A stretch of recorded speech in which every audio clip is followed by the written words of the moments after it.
You can never go far in this kingdom if you don't have something you are doing with your hands. That idea of telling you just give and you will prosper is a scam. Everybody prospering in this kingdom is doing something. When you have nothing to do, you make it difficult for God to bless you. It becomes easy for God to bless you when you have something to do. You can never prosper no matter the prophecies we give you. You must get something doing with your hands, because when God comes to bless you, there must be a contact place. There is no spirit that can prosper a man who is doing nothing. Don't find yourself idling away because somebody told you that you will deliver the nations, that you are an apostle to America, and then you are sleeping, you are seeing dollars. We have a generation of people today who just lock themselves up in the cave and they pray in tongues for 8 months, and when they come out and become fake prophets and scammers, because no matter how spiritual they are, they cannot deny the fact that they need clothes to wear and something to eat. And when they can no longer get those things, they close their eyes and say an angel is talking to them, and they say, bring what you have. You're having this in your pocket, bring it out. In Psalm 128 verse 2, it says, for thou shalt eat the labor of thy hands. It says, happy shall thou be, and it shall be well with thee. You will eat of the labor of thy hands. Prosperity does not begin and end with giving and receiving. You've got to work with your hands. Don't allow your destiny to be scammed. At old age you will weep.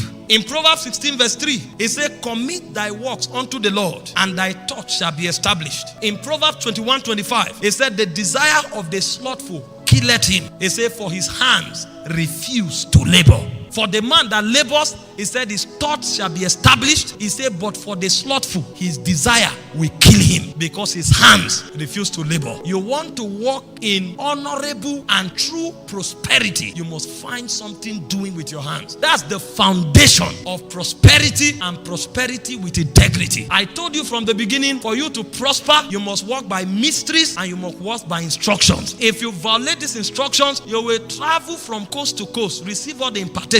You will be shocked what your life will become. In Deuteronomy 28 verse 12, it says, for the Lord shall open unto thee his good treasures, the heavens, to give thee rain unto the land in his season. And he said, to bless all the works of thy hands, and thou shalt lend unto many nations, and thou shalt not borrow. So as you walk with your hands, it says God will bless it, and then you will become a blessing to many nations, and you will not borrow. But the protocol of becoming big enough to bless many nations is that there is a work of your hands that God blesses. And so if there is no work you are doing, there is nothing God will bless. In Psalm 1 verse 3, the Bible said, and he shall be like the tree, that's the righteous, planted by the rivers of waters, that bringeth forth his fruit in his season. He said, his leaf shall not wither, and whatsoever he doeth, it shall prosper. And so if you are doing nothing, there is nothing that will prosper. When God wants to bless you, he looks out for the works of your hands. And so a man who walks with his hands is a man that is assured of the blessings of God. This is not just for Christians. He said, I cause my rain to fall on both the good and the evil. It's a natural law. That's why the people of the world are working hard and working smartly, and they are making wealth in life, making riches, making money. You want to be part of those whose finances are established and who have dominion in the realm of finances. You must get something doing. The second way to prosper in this kingdom is by the covenant. God has a covenant of prosperity with his people, and the covenant he had with Noah is the covenant of exemption, that you will no longer be destroyed, and while you are yet being exempted, I will prosper you. And so he gave him a code for activating that covenant. He said, seed time and harvest, cold and heat, summer and winter will not cease. That means so long as the climatic conditions are kept, if you want to prosper,